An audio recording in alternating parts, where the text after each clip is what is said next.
ছয় দফা দাবিতে রাজশাহীর রেলগেট সড়ক অবরোধ করে বিক্ষোভ করছে পলিটেকনিক ইনস্টিটিউটের শিক্ষার্থীরা। বিক্ষোভের কারণে যান চলাচল বন্ধ রয়েছে। এ নিয়ে আরো জানাতে রাজশাহী থেকে আমাদের সাথে যোগ দিয়েছেন সহকর্মী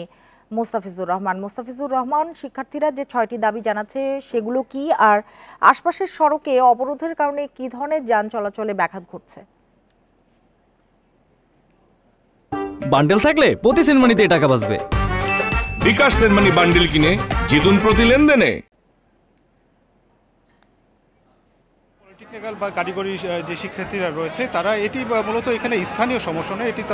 তারা বলছিলেন যে এটি কারিগরি বোর্ডের যে ত্রুটি রয়েছে সেই বিষয়টি এখানে তারা উল্লেখ করেছেন এবং সেখানে তাদের যে নিয়োগ প্রক্রিয়া রয়েছে শিক্ষক নিয়োগ প্রক্রিয়া নিয়ে তাদের প্রশ্নটা বেশি রয়েছে এবং 10ম গ্রেডটি তাদের জন্য বরাদ্দ এটি এমনটিও বার্তা কিন্তু তাদের মধ্য দিয়ে এসেছে। মূলত এই সমস্ত দাবিগুলো নিয়েই তারা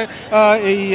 রাজশাহীর যে রেলগেট আছে রেলগেটের মহাসড়কে তারা দুপুর 12টা নাগাদ অবস্থান নেয় এবং এখানে রাজশাহীতে যে 3টি পলিটেকনিক্যাল ইনস্টিটিউট রয়েছে তাদের সেই শিক্ষার্থীগুলোই মূলত এখানে অবস্থান নিয়েছেন এবং সেই সময় কিন্তু রাজশাহী পাবনা এবং রাজশাহী চাঁপাইনবাবগঞ্জ মহাসড়কে যে বাসগুলো চলাচল করে সেই বাসগুলো কিন্তু বন্ধ, দুই পাশেই আটকা পড়েছিল।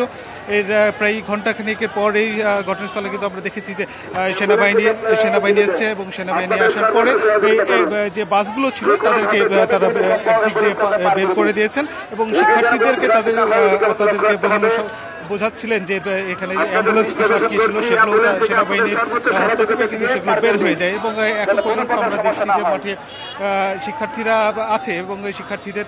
সঙ্গে সেনাবাহিনীর যে কর্মকর্তারা রয়েছেন তারা কিন্তু একাধিকবার কথা বলেছেন এবং শিক্ষার্থীদের বোঝানোর চেষ্টা করেছিলেন, কিন্তু শিক্ষার্থীরা তাদের যে দাবিগুলো রয়েছে বিশেষ করে 6 দফা যে দাবিগুলোর কথা বলা হচ্ছে সেই 6 দফা দাবির কথা উল্লেখ করে তারা